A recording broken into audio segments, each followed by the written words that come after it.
Ma volonté, ce n'est pas d'être élu pour être élu. Ma volonté, c'est de faire avancer les choses. Avec tout le monde et pour tout le monde. Car j'ai vu partout des bonnes volontés et je veux les faire travailler ensemble, quel que soit le camp politique d'où elles proviennent. Pour remettre la France sur le chemin du progrès et l'Europe sur ses rails.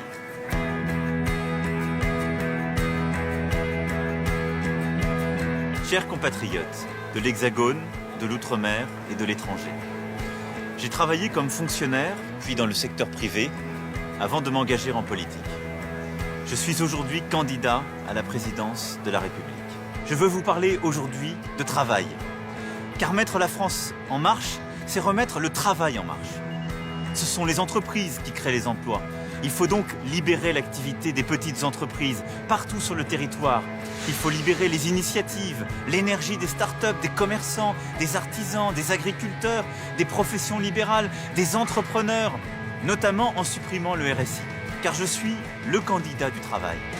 Il faut aussi former plus et mieux ceux qui sont au chômage depuis longtemps.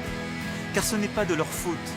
C'est juste parce que leurs compétences ne sont plus adaptées aux emplois disponibles. Il faut donc leur donner les moyens de changer de secteur ou de changer de métier.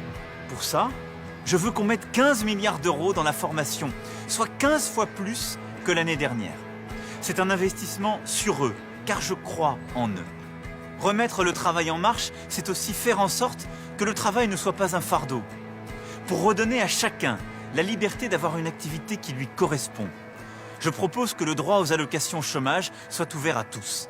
Indépendants comme salariés, agriculteurs comme commerçants. Et même une fois tous les 5 ans aux salariés qui démissionnent. Mais il y aura une contrepartie forte. On ne pourra plus refuser plus de 2 offres d'emploi décentes. Ce sont donc de nouveaux droits, mais aussi de nouveaux devoirs. Et puis, remettre le travail en marche, enfin, c'est faire en sorte que le travail paye mieux. En supprimant la part des cotisations que vous payez, en revalorisant les heures supplémentaires, en augmentant la prime d'activité. Ça représentera 100 € net de pouvoir d'achat supplémentaire par mois pour un salarié au SMIC, par exemple. Parce que remettre le travail en marche, c'est la seule solution pour remettre notre pays en marche.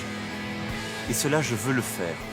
Pas pour moi, pas pour un parti, pas pour un camp, mais pour mon pays.